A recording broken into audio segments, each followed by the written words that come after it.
الحمد لله وحده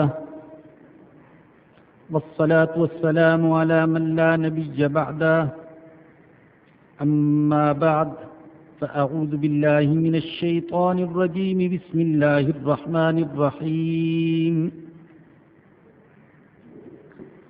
إنا أنزلناه في ليلة القدر وما أدراك ما ليلة القدر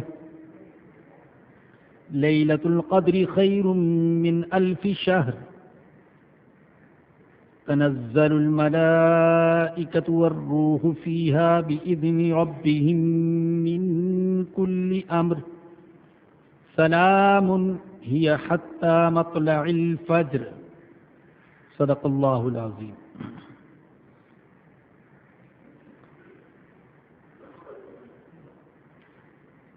آپ حضرات کے سامنے سورہ قدر کی تلاوت کی ہے. اس میں 5 آیات ہیں.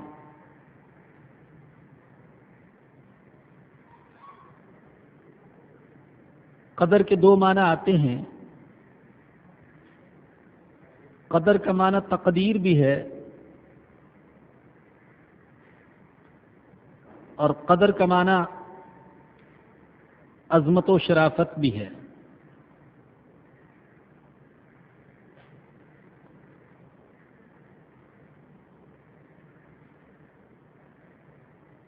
اس رات کو جو لیلۃ القدر کہا گیا، انا انزلناہ فی لیلۃ القدر، کہ یا تو اس لیے کہ اس رات میں سال بھر کے معاملات طے کر کے فرشتوں کے حوالے کر دیے جاتے ہیں. کون پیدا ہوگا، کون مرے گا، کس کو عزت ملے گی، کون ذلیل ہوگا، کس کو صحت عطا کی جائے گی، کون بیمار ہوگا، کیا کیا حوادث اور کیا کیا مسائل دنیا میں پیدا ہوں گے. یہ پورے سال کے معاملات طے کرنے کے بعد فرشتوں کے حوالے کر دیے جاتے ہیں. اس لیے اس کو لیلۃ القدر کہا جاتا ہے، تقدیر کی رات، وہ رات جس میں یہ سارے معاملات طے کیے جاتے ہیں. جیسا کہ سورہ دخان میں بھی فرمایا گیا، حامیم والکتاب المبین، کتاب مبین کی قسم، واضح کتاب کی قسم، انا انزلناہ فی لیلۃ مبارکہ، ہم نے اس قرآن کو ایک برکت والی رات میں اتارا. انا کننا منذرین، بے شک ہم ڈرانے والے ہیں، سمجھانے والے ہیں. فیہا یفرق کل امر حکیم، اس رات میں ہر حکمت والے معاملے کا فیصلہ کیا جاتا ہے. تو اس سے بھی معلوم ہوتا ہے کہ اس رات میں انسانوں کے اور کائنات کے بعض معاملات اور مسائل طے کیے جاتے ہیں. قدر کا دوسرا معنی عظمت و شرافت ہے. یہ عظمت والی رات ہے جس رات میں قرآن نازل ہوا.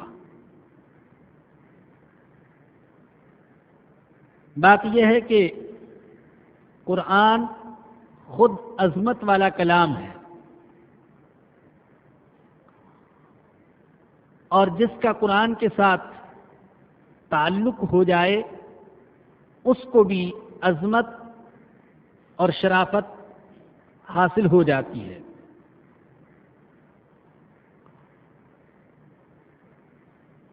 جس مہینے میں قرآن نازل ہوا وہ مہینہ بھی عظمت والا، جس رات میں قرآن نازل ہوا وہ رات بھی عظمت والی، جو فرشتہ یعنی جبرائیل امین قرآن لے کر آیا وہ فرشتہ بھی عظمت والا،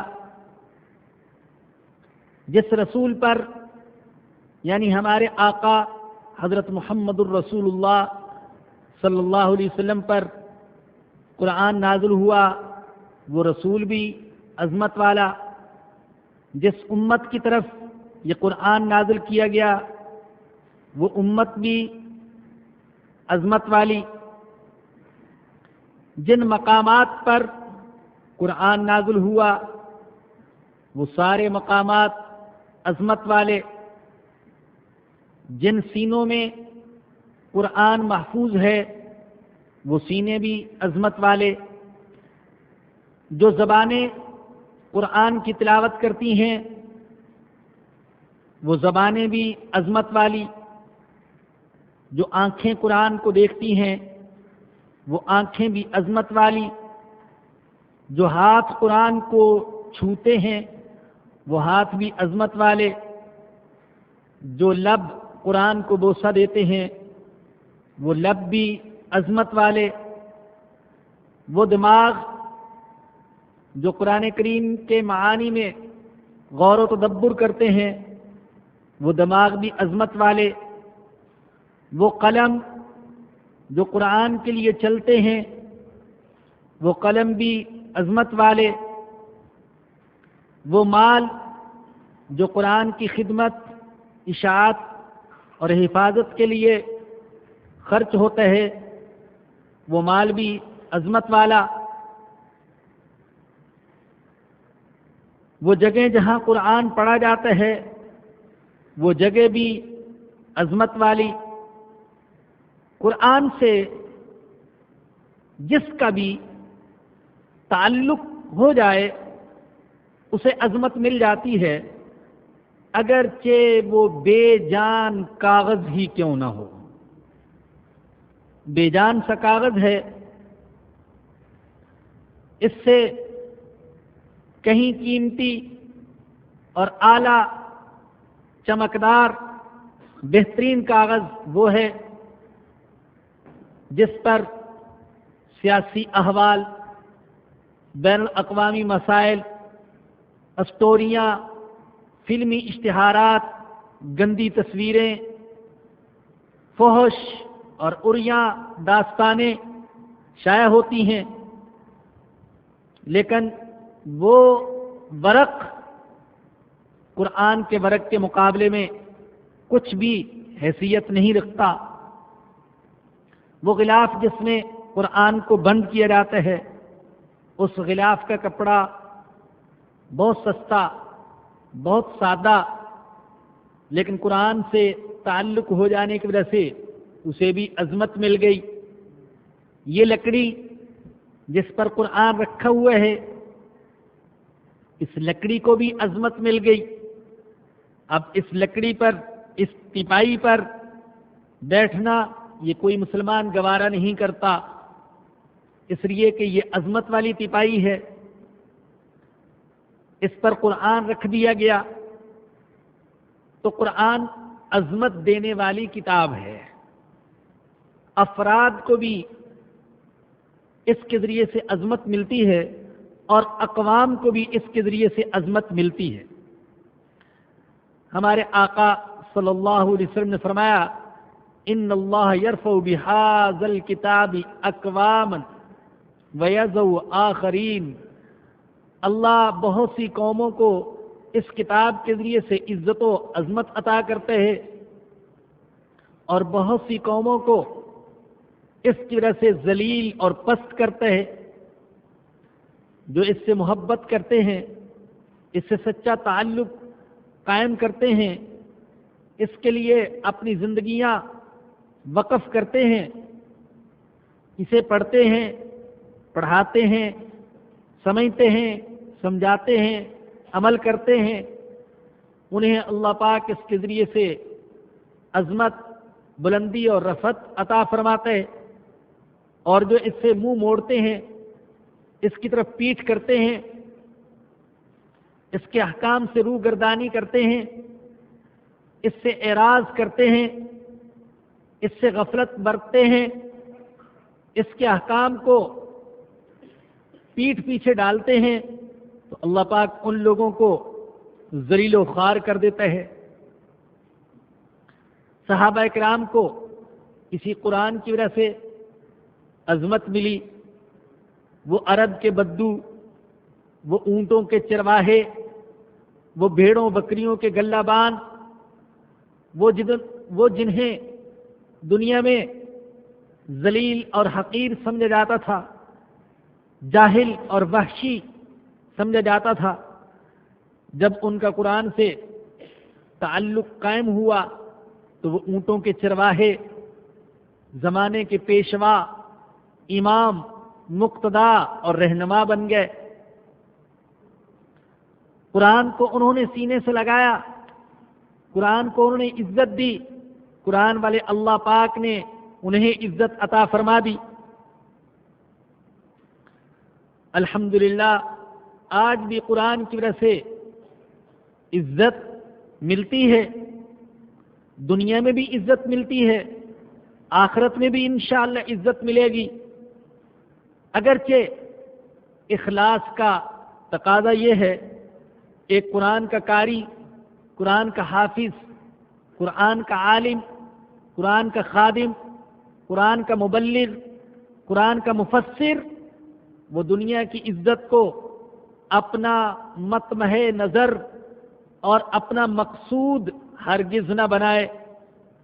اگر دنیا کی عزت کو اپنا مقصود بنا لیا تو پھر اللہ کے ہاں کچھ نہیں ملے گا، خالی ہاتھ جائے گا اللہ کے سامنے۔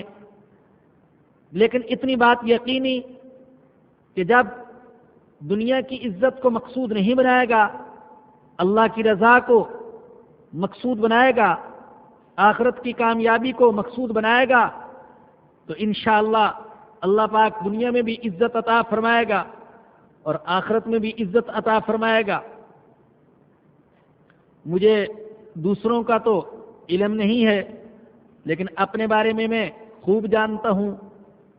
خاندان کے اعتبار سے ایک جاہل خاندان سے تعلق، علاقے کے اعتبار سے انتہائی پست علاقہ، جسمانی اعتبار سے میں کمزور، اور بھی بہت ساری کمزوریاں، علم کی بھی کمزوریاں، عمل کی بھی کمزوریاں، لیکن واللہ جو یہ ایک عزت حاصل ہے کہ میں یہاں بیٹھا ہوں عزت کے مقام پر، آپ یہاں بیٹھے ہیں، یا آپ کے دل میں کچھ عزت ہے یا احترام کرتے ہیں، تو رب کعبہ کی قسم نہ یہ میری شکل و صورت کی وجہ سے ہے، نہ مال و دولت کی وجہ سے ہے، نہ خاندانی وجاہت کی وجہ سے ہے، نہ کرسی اور اقتدار کی وجہ سے ہے، نہ ذاتی تعلقات کی وجہ سے ہے، بلکہ صرف اور صرف قرآن کے ساتھ ایک نسبت اور تعلق قائم ہونے کی وجہ سے ہے۔ اور اگر اللہ نے آپ کے دل میں اتنی غیرت اور ایسا جذبہ رکھا ہے کہ جو قرآن کی جھوٹی سچی خدمت کرتے تو آپ اسے ذلیل نہیں ہونے دیتے، تو وہ اللہ جو غیرت کا خالق ہے، جو قرآن کو نازل کرنے والا ہے، اس کی رحمت سے امید ہے کہ جو اس کی کتاب سے سچا تعلق قائم کرے گا وہ اس کو قیامت کے دن ذلیل اور رسوا نہیں ہونے دے گا۔ الحمدللہ اس پر میرا 100% یقین ہے، الحمدللہ 100% یقین ہے۔ دنیا میں بھی وہ ذلیل نہیں ہونے دیتا اور آخرت میں بھی نہیں ہونے دے گا۔ اور میں اپنی ناقص سی سوچ آپ کو بتلاتا ہوں، جب کسی قرآن کے خادم کو میں پریشان حال دیکھتا ہوں یا عزت سے محروم دیکھتا ہوں تو میرا دل اس بات کی گواہی دیتا ہے کہ اگرچہ بظاہر یہ قرآن کا خادم ہے لیکن اس نے سچے دل سے قرآن کی خدمت نہیں کی ہوگی، وگرنہ اللہ پاک اس کو دنیا والوں کے سامنے ذلیل نہ ہونے دیتا۔ اللہ بڑا غیرت والا ہے، جو اس کی اس مقدس کتاب کے ساتھ سچا تعلق قائم کرے گا، اللہ پاک اس کو دنیا اور آخرت میں عزت عطا فرمائے گا۔ میں عرض یہ کر رہا تھا کہ فرمایا کہ انا انزلناہ فی لیلۃ القدر، ہم نے اس کو قدر والی رات میں اتارا، عظمت والی رات میں اتارا، اور وہ عظمت والی رات بن گئی اس قرآن کے ساتھ تعلق ہونے کی وجہ سے کہ اس رات میں قرآن نازل ہوا تو اس رات کو بھی عظمت مل گئی۔ یہ جو فرمایا کہ ہم نے اس کو لیلۃ القدر میں اتارا، تو اس کا مطلب علماء یہ بیان فرماتے ہیں کہ لیلۃ القدر میں قرآن کے نزول کا آغاز ہوا۔ رمضان کا مہینہ تھا اور قدر کی رات تھی، وہ انسانیت کا سچا غمخوار، وہ ہمارا آقا، وہ کائنات کا آقا حضرت محمد الرسول اللہ صلی اللہ علیہ وسلم غار حرا میں معتکف تھے، دل کڑتا تھا، غم سے پھٹتا تھا، مکہ والوں کے حالات دیکھ دیکھ کر۔ تو وہیں پر جب کہ آپ ایک قسم کا اعتکاف کیے ہوئے تھے تو قرآن کے نزول کا آغاز ہو گیا، اقرأ بسم ربک الذی خلق۔ اور اگلے درس میں انشاءاللہ ہم اس سورت کا مطالعہ کریں گے۔ تو یہ جو فرمایا کہ ہم نے اس کو لیلۃ القدر میں اتارا، تو مطلب یہ کہ لیلۃ القدر سے اس قرآن کے نزول کا آغاز ہوا۔ قرآن نے اپنا تعارف بھی خود ہی کرایا ہے۔ نزول کا آغاز کب ہوا؟ فرمایا کہ قدر کی رات میں، انا انزلناہ فی لیلۃ القدر۔ مہینہ کون سا تھا؟ شہر رمضان الذی انزل فیہ القرآن۔ کہاں نازل ہوا؟ فإنہ نزلہ علی قلبک، ہمارے آقا کے دل پر قرآن نازل ہوا۔ کون قرآن لے کر آیا؟ قل نزلہ روح القدس، جبرائیل امین روح القدس قرآن کو لے کر آئے۔ جبرائیل امین کون ہے؟ ذی قوت عند ذی العرش مکین مطاع ثم امین، قوت والے ہیں، عرش والے کے ہاں ان کی عزت ہے، وہاں ان کی اطاعت کی جاتی ہے، اور وہ امانت دار ہیں۔ کس کی طرف سے نازل ہوا؟ تنزیل من الرحمن الرحیم، اس رحمان و رحیم کی طرف سے نازل ہوا۔ کس زبان میں نازل ہوا؟ بلسان عربی مبین، بعض عربی زبان میں نازل ہوا۔ قرآن کے نزول کا مقصد کیا تھا؟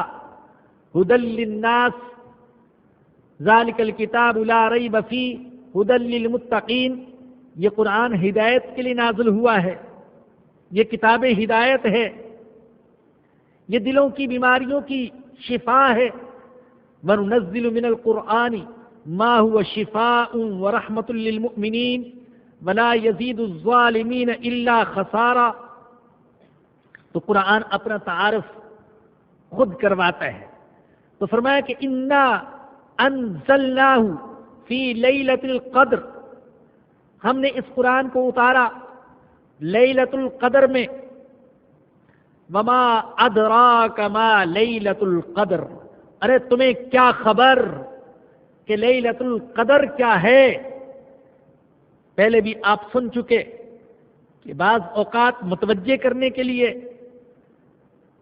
اور اہمیت اور عظمت کو بیان کرنے کے لیے اللہ پاک سوال کرتے ہیں، اور سوال کے بعد خود ہی جواب بھی دے دیتے ہیں۔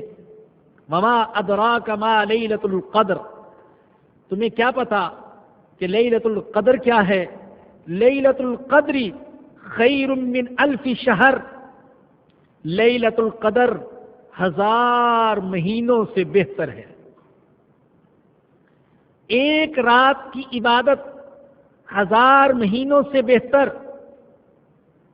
عمل تھوڑا اجر بہت زیادہ۔ اللہ نے بعض ایسے اعمال بھی رکھے ہیں کہ جن میں محنت تھوڑی ہوتی ہے، مشقت تھوڑی ہوتی ہے، لیکن اجر و ثواب بہت زیادہ ہوتا ہے۔ لیلۃ القدر کا بھی یہی حال ہے۔ اللہ نے بعض انسانوں پر فضیلت دی ہے، بعض فرشتوں پر فضیلت دی ہے، بعض آسمانوں پر فضیلت دی ہے، بعض مکانوں پر فضیلت دی ہے، بعض شہروں پر فضیلت دی ہے، بعض مہینوں پر فضیلت دی ہے، بعض دنوں پر فضیلت دی ہے، اور بعض راتوں کو اس نے بعض راتوں پر فضیلت عطا فرمائی ہے۔ تو لیلۃ القدر بھی ان راتوں میں سے ہے کہ جس رات کو اللہ نے ساری راتوں سے زیادہ فضیلت عطا فرمائی، کہ ایک رات کی عبادت 1000 مہینے سے بہتر۔ امام احمد اور امام نسائی نے حضرت ابو ہریرہ رضی اللہ تعالی عنہ سے روایت نقل کی ہے کہ جب رمضان آ گیا، اللہ اکبر، رمضان آنے والا ہے، اے اللہ ہمیں رمضان دیکھنا نصیب فرما، اور اے اللہ رمضان کے سارے حقوق ادا کرنے کی توفیق نصیب فرما۔ فرمایا کہ جب رمضان آ گیا تو رسول اللہ صلی اللہ علیہ وسلم نے صحابہ کے سامنے خطبہ ارشاد فرمایا کہ لوگوں، رمضان کا مہینہ آ گیا ہے، شہر مبارک، یہ مبارک مہینہ ہے، افترض اللہ علیکم صیامہ، اللہ نے تم پر روزے فرض کیے ہیں، تفتح فیہ ابواب الجنہ، اس مہینے میں جنت کے دروازے کھول دیے جاتے ہیں، آؤ جو آنا چاہتے ہیں، وتغلق فیہ ابواب الجحیم، اور اس مہینے میں جہنم کے دروازے بند کر دیے جاتے ہیں، وتغل فیہ الشیاطین، اور اس میں شیاطین کو جکڑ دیا جاتا ہے، فیہ لیلۃ خیر من 1000 شہر، اس مہینے میں ایک ایسی رات ہے جو 1000 مہینوں سے بہتر ہے، من حرم خیرھا فقد حرم، جو لیلۃ القدر کی خیر اور برکت سے محروم ہو گیا وہ تو بالکل ہی محروم ہو گیا، بڑا ہی بد نصیب ہے جو اس رات کی خیر اور برکت سے محروم ہو گیا۔ صحیح بخاری اور صحیح مسلم میں حضرت ابو ہریرہ رضی اللہ تعالیٰ عنہ کی روایت ہے کہ رسول اللہ صلی اللہ علیہ وسلم نے فرمایا، من قام لیلۃ القدر ایمانا واحتسابا غفر له ما تقدم من ذنب، جس نے لیلۃ القدر میں قیام کیا ایمان کے ساتھ، اخلاص کے ساتھ، اللہ کی رضا کے جذبے کے ساتھ، تو اس کی گزشتہ زندگی کے گناہ معاف کر دیے گئے۔ وہ عظمت والی رات، ایک رات 1000 مہینوں سے بہتر۔ روح المعانی میں ہے کہ ایک دفعہ رسول اللہ صلی اللہ علیہ وسلم نے بنی اسرائیل کے ایک شخص کا تذکرہ فرمایا کہ ایک شخص تھا جس نے 1000 مہینے اللہ کی عبادت کی، دن کو جہاد کرتا تھا اور رات کو توبہ، استغفار، دعا اور عبادت کرتا تھا۔ مسلمانوں کو تعجب ہوا، صحابہ کے دل میں عجیب سی ایک حسرت سی پیدا ہوئی کہ 1000 مہینے عبادت ہم تو نہیں کر سکتے، اس لیے کہ ہماری عمریں تو اتنی لمبی نہیں ہوتی۔ اور صحابہ کرام تھے ایسے، نیکی کے بڑی حریص، خیر کے بڑے شوقین، اور اللہ کی رضا پر مٹنے والے، اور ثواب کا تذکرہ سن کر عمل کا جذبہ دل میں پیدا کرنے والے۔ یا رسول اللہ کیسے ہوگا؟ دل تو ہمارا بھی چاہتا ہے اتنی لمبی عمر مل جائے تو ہم بھی عبادت میں گزار دیں، لیکن ہماری تو عمریں ہی مختصر ہیں۔ خود رسول اقدس صلی اللہ علیہ وسلم نے فرمایا اعمار امتی ما بین 60 الی 70 واقلهم من يجوز ذلك، فرمایا کہ میری امت کی عمریں عام طور پر 60 سے 70 سال کے درمیان ہوتی ہیں عام طور پر، اور بعض لوگ ایسے بھی ہیں جن کی عمر 70 سال سے بھی زیادہ ہو جاتی ہے، لیکن ایسے لوگ کم ہیں۔ اوسط عمر جو ہے وہ 60 سے 70 کے درمیان ہے۔ تو 1000 مہینے کیسے ہم عبادت کر سکیں گے؟ اللہ نے فرمایا میرے صحابہ تمہارے دل میں ثواب کی ہرس ہے، میری رضا کا شوق اور جذبہ ہے، اور 1000 مہینے عبادت کرنے کی خالص نیت ہے۔ ثواب دینے والا تو میں ہوں، خزانوں کا مالک تو میں ہوں۔ تمہاری عمریں کم ہیں تو کیا ہوا، میں ایک رات کی عبادت کا ثواب 1000 مہینے کی عبادت کے برابر دے دوں گا۔ لیلۃ القدر خیر من 1000 شہر، ایک رات کی عبادت 1000 مہینوں سے بہتر۔ آپ سوچئے 60-70 سال کی عمر ہے، 60 سال آپ کر لیں، اللہ اکبر، اس میں سے 30 سال تو ہمارے سونے میں کھانے پینے میں گزر جاتے ہیں، باقی 30 سال رہ گئے، اس کو بھی آپ تقسیم کریں تو 15-20 سال کام دھندے میں چلے جاتے ہیں، 15 رہ گئے، ان 15 کو بھی تقسیم کریں تو اس میں کتنا وقت ہے جو فضولیات میں، لغویات میں، بازاروں میں چلنے پھرنے میں، معاذ اللہ غیبت اور چگلی میں، گناہوں میں صرف ہو جاتا ہے۔ اگر پوری زندگی کے 60-70 سال میں سے عبادت کا وقت نکالیں تو شاید بمشکل 2-4 سال، 5-6 سال نکلے۔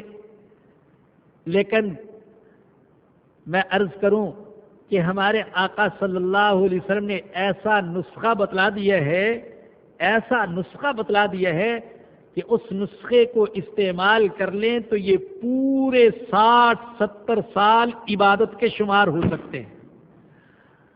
بس اللہ کی رضا کی نیت کر لو، ہر کام میں اللہ کی رضا کی نیت، تو اللہ کہتا ہے پھر میں تمہارا سونا بھی عبادت میں لکھ دوں گا اور جاگنا بھی عبادت میں لکھ دوں گا، تمہارا چلنا پھرنا بھی عبادت میں، کھانا پینا بھی عبادت میں، بیوی بچوں کے ساتھ مشغول ہونا بھی عبادت میں، اور خواتین کا گھر کے کام کاج میں لگنا وہ بھی عبادت میں۔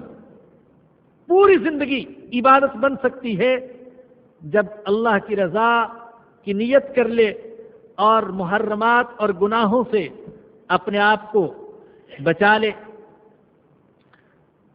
تو فرمایا کہ لیلۃ القدر، رات نے کہا کہ پورے سال کی راتوں میں سے کوئی ایک رات لیلۃ القدر ہے، بعد نے کہا نہیں، یہ رات رمضان میں ہے، رمضان کی 30 راتوں میں سے کوئی ایک رات لیلۃ القدر ہے۔ زیادہ تر حضرات نے فرمایا کہ آخری عشرے میں کوئی ایک رات لیلۃ القدر ہے۔ پھر اور زیادہ جس پر اتفاق ہوا وہ یہ کہ آخری عشرے کی طاق راتوں میں سے کوئی ایک رات لیلۃ القدر ہے، 21، 23، 25، 27، 29 ان راتوں میں سے کوئی ایک رات، اور سب سے زیادہ جو قول ہے علماء کا وہ یہ کہ 27ویں شب یہ لیلۃ القدر ہے۔ تو میرے بزرگوں اور دوستوں، وہ مہینہ بھی آنے والا اور وہ رات بھی آنے والی، اللہ پاک ہم سب کو وہ رات نصیب فرمائے۔ کیسے خوش نصیب تھے وہ لوگ کہ جن کی ہر رات شب قدر ہوتی تھی، اور کیسے بد نصیب ہیں وہ لوگ کہ جن کی شب قدر بھی شب قدر نہیں ہوتی۔ بسا اوقات ایسی مبارک راتوں کو فضول کاموں میں ضائع کر دیا جاتا ہے۔ ایسی راتیں جب آتی ہیں تو لوگ یہ کہتے ہیں کہ آج کی رات جاگنے کی رات ہے، بس جاگنے کی رات ہے، چاہے بازار میں چل پھر کر جاگ لو، اور گپیں لگاتے ہوئے جاگ لو، اور غیبتیں چغلیاں کرتے ہوئے جاگ لو، اور ٹی وی کے سامنے بیٹھ کر جاگ لو، کھا پی کر جاگ لو، بس آج کی رات جاگنے کی رات ہے۔ میں نے بہت سے لوگوں کو دیکھا کہ وہ 12 بجے تک تو تیاری کرتے رہتے ہیں کہ آج کچھ عبادت کریں گے، پھرتے رہتے ہیں، چائے وائے کا انتظام کرتے ہیں، کھاتے پیتے ہیں، بھئی آج کی رات جاگنے کی رات ہے، آج کچھ عبادت کریں گے۔ 12 بجے تک تو اس تیاری میں گزر گئے، اب 12-1 بجے جب بج گئے تو اب ویسے ہی نیند کا غلبہ ہونا شروع ہو گیا، جسم میں سستی ہو گئی، تو اب اگر دعا مانگی بھی، عبادت کی بھی، تو وہ بھی اونگتے ہوئے، جھومتے ہوئے، غفلت کی حالت میں، سستی کے ساتھ، تو عبادت کی رات بھی عبادت کی رات نہ بن سکی۔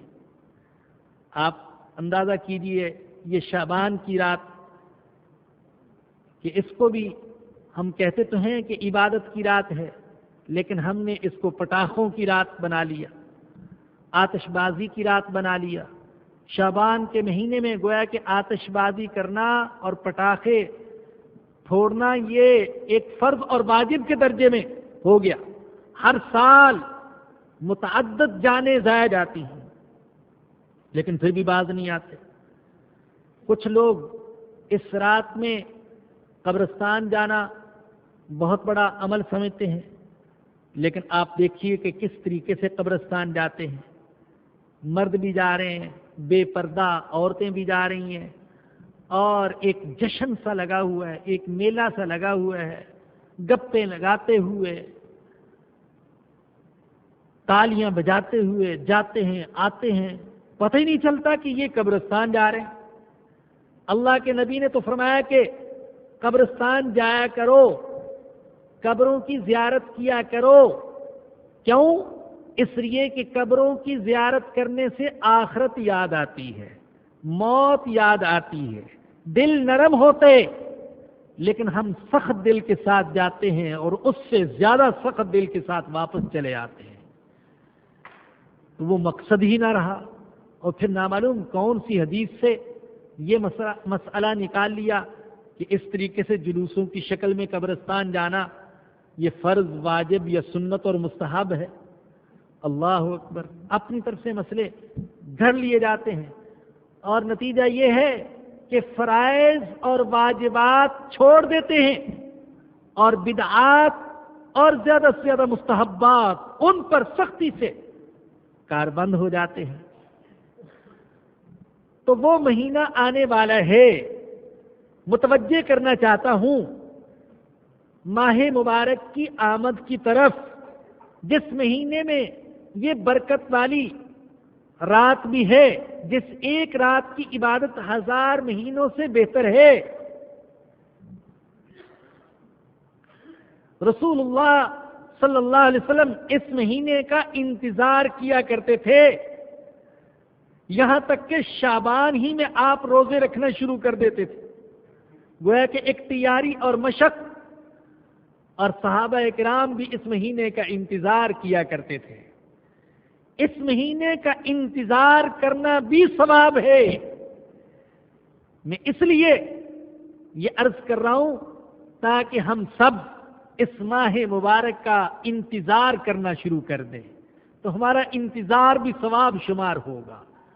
ابھی سے اپنے معاملات، اپنے معمولات، اپنی ذمہ داریاں، اپنے مشاغل، اپنے کاروبار کو ایسا انداز دینا شروع کر دیں کہ ہمیں عبادت اور تلاوت کے لیے زیادہ سے زیادہ وقت مل سکے۔ تو ہم ابھی سے جو تیاریاں شروع کریں گے تو یہ تیاریاں بھی ثواب اور عبادت میں شمار ہوں گی۔ بعض حضرات نے صحابہ اکرام کے بارے میں لکھا ہے، ایک تابعی کا قول ہے، فرماتے ہیں کہ صحابہ کرام 6 مہینے تک تو رمضان کی آمد کا انتظار کرتے تھے، اور جب رمضان آ جاتا صوم و صلات کا اہتمام کرتے، عبادت و تلاوت اور دعا کا اہتمام کرتے، اور پھر بقیہ مہینے دعا کرتے ہوئے گزار دیتے تھے کہ اے اللہ جو کچھ کیا وہ قبول فرما لینا، اے اللہ حق ادا نہیں ہو سکا تو قبول فرما لینا۔ تو وہ مہینہ آنے والا ہے، اس مہینے کو قیمتی بنانے کی کوشش کرے۔ یہ وہ مہینہ ہے جس میں نہ معلوم کتنے انسانوں کو جہنم سے آزادی عطا کی جاتی ہے، اور کتنوں کے لیے جنت کے پروانے اور فرمان جاری کیے جاتے ہیں۔ رسول اللہ صلی اللہ علیہ وسلم نے اس ماہ مبارک میں جو دعا زیادہ پڑھنے کی ترغیب دی ہے ان میں سے ایک مختصر دعا ہے، ایک ذرا طویل دعا ہے۔ کوشش کیجیے گا کہ کیسٹ سے سن کر اس کو یاد کر لیں، اور رمضان میں ان دعاؤں کا زیادہ سے زیادہ اہتمام فرمائیں۔ ایک مختصر سی دعا ہے، جسے لمبی دعا یاد نہیں ہو سکتی وہ یہ دعا یاد کر لے، اللہم انا نسألک الجنت ونعوذ بک من النار۔ اے اللہ ہم تجھ سے جنت کا سوال کرتے ہیں اور جہنم سے تیری پناہ مانگتے ہیں۔ ایک ذرا طویل دعا ہے، فرمایا کہ یہ دعا کیا کرو، اور دعا بڑی عجیب ہے، اللہم اعتق رقابنا من النار۔ اے اللہ ہماری گردنوں کو جہنم کی آگ سے آزاد فرما دے، وَرِقَابَ آبَائِنَا وَأُمَّهَاتِنَا وَأَزْوَاجِنَا وَأَوْلَادِنَا وَأَقَارِبِنَا وَجَمِيعِ الْمُسْلِمِينَ وَالْمُسْلِمَاتِ وَالْمُؤْمِنِينَ وَالْمُؤْمِنَاتِ اللہم اعتقہم جمیعا، اللہم اعتق رقابہم من النیران۔ اے اللہ ہماری گردنوں کو جہنم سے آزاد کر دے، ہمارے آبا کی گردنوں کو، باپ دادا کی گردنوں کو، ہماری ماؤں کی گردنوں کو، ہماری بیویوں کی گردنوں کو، ہماری اولاد کی گردنوں کو، ہمارے رشتہ داروں کی گردنوں کو۔ اے اللہ سارے مسلمانوں اور سارے مومنوں، خواہ وہ مرد ہوں یا عورتیں، ان سب کی گردنوں کو اے اللہ آزاد فرما دے، اور اے اللہ ان سب کی گردنوں کو تو آگ سے آزاد فرما دے۔ تو اس دعا کا اہتمام کیا جائے، اور شب قدر میں اللہ کے نبی نے جس دعا کے پڑھنے کی تلقین فرمائی وہ یہ کہ اللہم انک عفو تحب العفو فاعف عنی۔ اے اللہ تو معاف کرنے والا ہے اور تو معاف کرنے کو پسند کرتا ہے، اے اللہ تو مجھے معاف فرما دے۔ اے اللہ تو خود کہتا ہے کہ میں معاف کرنے کو پسند کرتا ہوں، معاف کرنے والوں کو پسند کرتا ہوں، تو اے اللہ میں تجھ سے معافی مانگتا ہوں، تو مجھے معاف فرما دے۔ تو بھئی اس مہینے کا انتظار کیجئے، اس رات کا انتظار کیجئے، اپنے دل میں شوق اور جذبہ پیدا کیجئے، کس شوق اور جذبے کی بھی اللہ کے ہاں بڑی قیمت ہے، یہ ضائع نہیں جائے گا۔ لیلۃ القدر خیر من الف شہر، لیلۃ القدر 1000 مہینوں سے بہتر ہے۔ تنزل الملائکۃ والروح فیہا بإذن ربہم، اس رات میں فرشتے اترتے ہیں اور روح اترتے ہیں۔ فرشتے تو سب کو معلوم، یہ روح سے مراد کیا ہے؟ تو عام طور پر مفسرین یہ فرماتے ہیں کہ روح سے مراد روح الامین، جبرائیل امین، وہ مراد ہے، اور عربی میں اس کو کہتے ہیں تخصیص بعد التعمیم۔ پہلے عمومی طور پر ذکر فرمایا ملائکہ کا، اور ظاہر ہے کہ جب ملائکہ کا ذکر کیا اس میں اسرافیل بھی آئے، اسرائیل بھی آئے، میکائیل بھی آئے اور جبرائیل بھی آئے، لیکن چونکہ انہیں ملائکہ میں ایک خاص مقام اور مرتبہ حاصل تھا، اس لیے اللہ نے بعد میں ان کا الگ سے بھی ذکر فرمایا، تنزل الملائکۃ، سارے فرشتے اترتے ہیں، یہاں تک کہ میرا مقرب فرشتہ روح الامین بھی اس رات میں اترتا ہے۔ تنزل الملائکۃ والروح فیہا بإذن ربہم من کل امر، اس رات میں اترتے ہیں ہر معاملے میں۔ اللہ اکبر، فرشتے اترتے ہیں، اتر کر کیا کرتے ہیں؟ بعض تفاسیر میں یہ لکھا ہوا دیکھا کہ فرشتے اترتے ہیں اور وہ زمین والوں کی ایسی عبادت اور ایسی اطاعت دیکھتے ہیں جو انہوں نے آسمانوں میں نہیں دیکھی ہوتی، اور گناہگاروں کے رونے کی آواز سنتے ہیں۔ اللہ اکبر، وہ آواز جو اللہ کو حمد و ثنا کرنے والوں کی آواز سے بھی زیادہ محبوب ہے۔ اور فرشتے کہتے ہیں، ایک دوسرے کو کہتے ہیں، تعالوا نسمع صوتا هو احب الى ربنا من تسبیحنا، ارے آؤ آؤ آج ہم ایسی آواز سنیں۔ کون سی آواز؟ گناہگاروں کے رونے کی آواز، آہوں کی آواز، ان کی ہچکیوں کی آواز، ان کے نالوں کی آواز، ایسی آواز سنیں جو ہمارے رب کو، فرشتے کہتے ہیں آؤ ایسی آواز سنیں جو ہمارے رب کو ہماری تسبیح اور تقدیس سے بھی زیادہ محبوب ہے۔ اللہ اکبر، فرشتے کہتے ہیں ارے ہم حمد و ثنا کرتے ہیں، تسبیح و تقدیس کرتے ہیں، لیکن اللہ کو ہماری تسبیح و تقدیس سے بھی زیادہ گناہگاروں کے رونے کی آواز محبوب ہے۔ اللہ اکبر، فرشتے بے شک نورانی مخلوق ہیں، لیکن ان سے گناہ نہیں ہو سکتا۔ جب گناہ نہیں ہوتا تو توبہ بھی نہیں ہوتی، اور آنسو بھی نہیں بہتے، گریہ بھی نہیں ہوتا۔ یہ تو انسان کے نصیبے میں بات آئی کہ اس سے گناہ ہوتے ہیں، یہ توبہ کرتے ہیں، روتا ہے، ہچکیاں بند جاتی ہیں، اور پھر اللہ اس کے گناہوں کو معاف فرما دیتے ہیں۔ عجیب شعر ہے، وہ خواجہ نجم الحسن تھانوی نبر اللہ مرقدہ کا عوامی سے انداز میں وہ کہتے ہیں، ایسی وہ فرماتے ہیں، ہاں یوں کہا، دولت مل گئی ہے آہوں کی، دولت مل گئی ہے آہوں کی، ایسی تیسی میرے گناہوں کی۔ کہتے ہیں آہوں کی اللہ نے توفیق دے دی، رونے کی توفیق دے دی، اب گناہ کہاں رہیں گے؟ تو فرشتے کہتے ہیں آؤ آؤ دیکھیں کون کون گناہگار ہیں جو اللہ کے سامنے رو رہے ہیں، کہ ان کے رونے کو اللہ بڑا پسند فرماتے ہیں۔ اور امام ابن کثیر رحمۃ اللہ علیہ نے اپنی تفسیر میں یہ لکھا ہے کہ اس رات میں جو فرشتے اترتے ہیں ان کی تعداد صحراؤں اور دریاؤں کی ریت سے بھی زیادہ۔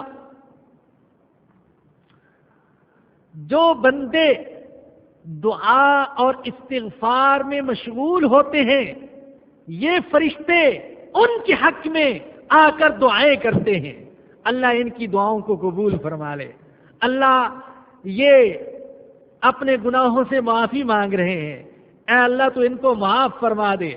اور اللہ پھر فرشتوں کے سامنے فخریہ طور پر کہتے ہیں، ارے دیکھا یہی ہے جس کے بارے میں تم نے کہا تھا جب میں نے اسے خلیفہ بنانے کا اور پیدا کرنے کا اور زمین پر بھیجنے کا ارادہ کیا تھا۔ تم نے کہا تھا اتجعل فیہا من یفسد فیہا ویسفک الدماء، کیا ایسے کو خلیفہ بنائے گا جو فساد پھیلائے گا اور خون بہائے گا؟ پھر اللہ فرشتوں کو فخریہ طور پر کہتے ہیں، دیکھو میں نے اس کے ساتھ آنکھیں بھی لگائی ہیں، میں نے کان بھی لگائے ہیں، میں زبان بھی لگائی ہے، میں نے پیٹ بھی لگایا ہے، میں نے شہوت بھی اس کے اندر پیدا کی ہے، میں نے شیطان بھی اس کے ساتھ لگا رکھا ہے، لیکن دیکھو دیکھو کیسے میرے سامنے یہ رو رہا ہے، گڑ گڑا رہا ہے؟ میں نے کہا تھا نا، انی اعلم ما لا تعلمون، میں جانتا ہوں اے فرشتوں جو تم نہیں جانتے۔ ہاں، یہ رو کر جس مقام پر پہنچ سکتے ہیں، تم تسبیح و تقدیس کے ذریعے سے اس مقام تک نہیں پہنچ سکتے ہو۔ یہ آنسو بہا کر جو مرتبہ حاصل کر سکتے ہیں، تم رکوع و سجود سے وہ مقام حاصل نہیں کر سکتے ہو۔ تو اللہ فرشتوں کے سامنے فخریہ طور پر کہتے ہیں، دیکھو جس کے بارے میں تم نے یوں کہا تھا، آج کیسے وہ عبادت میں لگا ہوا ہے، گریہ زاری میں لگا ہوا ہے۔ تو فرشتے ان کے لیے توبہ اور استغفار کرتے ہیں، لیکن جو بد نصیب خود اپنے لیے توبہ اور استغفار نہیں کرتا تو فرشتے بھی اس کے لیے نہیں کرتے ہیں۔ اور یہاں یہ بھی سن لیجئے، رسول اللہ صلی اللہ علیہ وسلم نے فرمایا کہ بعض ایسے بد نصیب ہیں جو اس رات میں بھی محروم رہ جاتے ہیں۔ اللہم لا تجعلنا منہم، اے اللہ ہمیں ان بد نصیبوں میں سے نہ بنانا۔ یہ کون بد نصیب ہیں؟ فرمایا کہ ایک وہ جو مسلسل شراب نوشی میں لگا ہوا ہے اور اس سے توبہ نہیں کرتا، دوسرا ماں باپ کا نافرمان، تیسرا شرک کرنے والا، چوتھا مسلمانوں سے خام خواہ تعلقات توڑنے والا، پانچواں کینہ پرور، جس کے دل میں کینہ اور بغض بھرا ہوا ہے۔ فرمایا کہ اس مبارک رات میں جب کہ میری رحمت کا دریا ٹھاٹھے مار رہا ہوتا ہے، یہ بد نصیب اس دن بھی محروم ہی رہ جاتے ہیں۔ پھر یہ بھی سن لیجئے کہ اللہ پاک نے اس رات کو مخفی رکھا ہے۔ اللہ یہ بھی کر سکتا تھا کہ اس رات کو متعین کر دیتا، لیکن اللہ بندے کی طلب کو بھی تو دیکھنا چاہتا ہے، کس کے اندر طلب ہے، کس کے اندر تڑپ ہے، تلاش ہے، جستجو ہے۔ اس لیے اللہ نے اس رات کو واضح طور پر متعین نہیں فرمایا کہ یہ رات ہے۔ یہ جو ہم 27ویں کی رات کہتے ہیں، یہ بھی اللہ پاک نے ذکر نہیں فرمایا ہے، یہ تو بعض بزرگوں نے، اہل علم نے، اہل تقوی نے، اولیاء نے اپنے اپنے تجربات، اپنے اپنے قیاسات، مشاہدات کی بنا پر اس رات کا تعین کر لیا، وگرنہ واضح طور پر اللہ نے اس رات کو متعین نہیں کیا۔ تو اس کو مخفی رکھا، اور اس کے مخفی رکھنے میں یہ حکمت سمجھ میں آتی ہے تاکہ بندے کو زیادہ سے زیادہ عبادت و ریاضت کی توفیق ملے، اور اللہ پھر فرشتوں کے سامنے بندے کا فخریہ طور پر ذکر فرما سکے۔ تنزل الملائکۃ والروح فیہا بإذن ربہم من کل امر، فرشتے اترتے ہیں اور روح اترتے ہیں اپنے رب کے حکم سے، ہر معاملے میں اللہ کی طرف سے فیصلے لے کر آتے ہیں۔ سلام، سلامتی ہی سلامتی ہوتی ہے، ہی حتی مطلع الفجر، اور یہ سلسلہ فجر کے طلوع ہونے تک جاری رہتا ہے۔ اللہ پاک مجھے اور آپ سب کو رمضان مبارک کی رحمتیں، برکتیں اور لیلۃ القدر کی مغفرتیں اور بخششیں حاصل کرنے کی توفیق نصیب فرمائے۔ وآخر دعوانا ان الحمد للہ رب العالمین۔ آج ہی سے سن لیجئے کہ انشاءاللہ العزیز رمضان مبارک میں درس قرآن نماز ظہر کے بعد ہوا کرے گا۔ اتوار ہی کے دن ہوگا، لیکن نماز ظہر کے فوراً بعد، اور رمضان مبارک میں اور زیادہ اہتمام کرائیں، اور زیادہ اہتمام کریں، خود بھی تشریف لائیں اور دوسروں کو بھی شرکت کی دعوت دیں۔ رمضان میں انشاءاللہ نماز ظہر کے متصل بعد درس قرآن کا سلسلہ وہ جاری رہے گا۔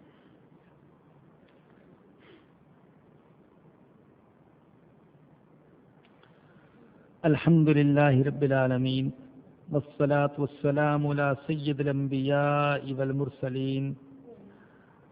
ربنا ظلمنا انفسنا وان لم تغفر لنا وترحمنا لنكونن من الخاسرین۔ اللہم انک عفو کریم تحب العفو فاعف عنا یا غفور۔ اے اللہ اپنے فضل و کرم سے ہمارے صغیرہ کبیرہ گناہوں کو معاف فرما دے۔ اے اللہ ہم بہت گناہگار ہیں، یا اللہ اپنے گناہوں پر شرمندہ ہیں، یا اللہ بہت گناہ ہو گئے ہم سے، اے اللہ تو معاف فرما دے۔ اے اللہ تیرے سوا اور کوئی معاف کرنے والا نہیں، اے اللہ تو معاف فرما دے۔ یا اللہ اگر تو نے معاف نہ کیا تو ہم کہاں جائیں، یا اللہ تیرے سوا اور کوئی معاف نہیں کر سکتا، اے اللہ تو ہمارے گناہوں کو معاف فرما دے۔ اے اللہ صغیرہ کبیرہ خفیہ اعلانیہ سارے گناہ معاف فرما دے۔ اے اللہ پاک فرما دے۔ اے اللہ ہماری نظروں کو، اے اللہ ہمارے کانوں کو، ہماری زبانوں کو، ہمارے دلوں کو، دماغوں کو اے اللہ پاک فرما دے۔ اے اللہ گناہوں کے تصورات ہمارے دل و دماغ سے کھرچ دے، یا اللہ ان کے اثرات نکال دے۔ اے اللہ ہمیں پاک فرما دے۔ اے اللہ اپنی رحمت نازل فرما۔ اے اللہ کرم فرما۔ اے اللہ ماہ مبارک آنے والا ہے، اے اللہ ہمیں اس کے حقوق ادا کرنے کی توفیق نصیب فرما۔ اے اللہ تو نے یہ عظمت والی کتاب ہم کو عطا فرمائی ہے، یا اللہ اس عظمت والی کتاب کے حقوق ادا کرنے کی توفیق نصیب فرما۔ اے اللہ قرآن کریم سے سچی عقیدت، محبت، تعلق نصیب فرما دے۔ اے اللہ تو قبول فرما لے۔ اے اللہ قرآن کی خدمت کے لیے قبول فرما لے۔ اے اللہ قرآن کی اشاعت کے لیے قبول فرما لے۔ اے اللہ قرآن کی تلاوت کے لیے قبول فرما لے۔ اے اللہ ہمیں قبول فرما لے، یا اللہ ہماری اولادوں کو قبول فرما لے۔ اے اللہ ہم پر کرم فرما دے۔ اے اللہ تو رحم فرما دے۔ اے اللہ عالم اسلام پر رحم فرما۔ اے اللہ مسلمانوں کے حال پر رحم فرما۔ یا اللہ ہم پوری دنیا میں ذلیل و خوار ہیں، یا اللہ ہمیں عزت نصیب فرما۔ یا اللہ عزت والے اسباب اختیار کرنے کی توفیق نصیب فرما۔ یا اللہ ہمیں معلوم ہے ہم نے تیرے قرآن کو چھوڑا، ہم ذلیل و خوار ہو گئے، یا اللہ اس کتاب مقدس کو دوبارہ سینوں سے لگانے کی توفیق نصیب فرما۔ اے اللہ ہم سب بیمار ہیں، جسمانی بیماریاں، روحانی بیماریاں، یا اللہ سب سے شفا نصیب فرما۔ ہمیں شفا نصیب فرما، ہماری اولاد کو شفا نصیب فرما، ہمارے متعلقین کو شفا نصیب فرما۔ اے اللہ ہمارے مرحومین کی مغفرت فرما، ان کے گناہوں کو معاف فرما اور نیکیوں کو قبول فرما۔ اے اللہ اس پاکستان کی، اس شہر کی حفاظت فرما، یا اللہ اس ملک کی، اس شہر کی حفاظت فرما۔ یا اللہ آج یہ ملک یا اللہ کافروں کی نظروں میں کھٹک رہا ہے، یا اللہ تو اس ملک اور شہر کی حفاظت فرما۔ یا اللہ مجاہدین پر بڑا کٹھن وقت ہے، یا اللہ ان کی حفاظت فرما۔ یا اللہ جیلوں پر ان پر ظلم ہو رہا ہے، یا اللہ ان کے لیے زمین کو تنگ کر دیا گیا ہے۔ اے اللہ تو رحمت اور وسعت کا معاملہ فرما۔ اے اللہ اپنی رحمت کا معاملہ فرما۔ اے اللہ پاکستان کے حکمرانوں کے دل میں ان کے لیے نرمی اور رحمت کا معاملہ پیدا فرما۔ یا اللہ ان کے دلوں کو نرم فرما دے۔ یا اللہ وہ بے سہارا، بے وطن مسافر، یا اللہ ان کو گولیوں کا نشانہ بنایا جا رہا ہے، اے اللہ تو ہمارے حکمرانوں کے دل میں ترس پیدا فرما۔ یا اللہ اپنا خوف اور ڈر پیدا فرما۔ مولانا محمد اعظم طارق رحمہ اللہ کو شہید کر دیا گیا، اے اللہ تو ان کی مغفرت فرما، ان کے گناہوں کو معاف فرما اور نیکیوں کو قبول فرما۔ اور اے اللہ جتنے بھی شہداء ہیں ان کے درجات کو بلند فرما۔ یا اللہ ہمیں ایمان نصیب فرما، ایمان کی حقیقت، ایمان کی حلاوت نصیب فرما۔ اے اللہ ہمارا خاتمہ ایمان پر فرمانا، قیامت کے دن حضور اکرم صلی اللہ علیہ وسلم کی شفاعت نصیب فرمانا۔ ربنا آتنا فی الدنیا حسنۃ وفی الآخرۃ حسنۃ وقنا عذاب النار۔ ربنا تقبل منا انک انت السمیع العلیم وتب علینا انک انت التواب الرحیم۔ صلی اللہ تعالی علی رسولہ وخیر خلقہ سیدنا و مولانا محمد و آلہ و صحبہ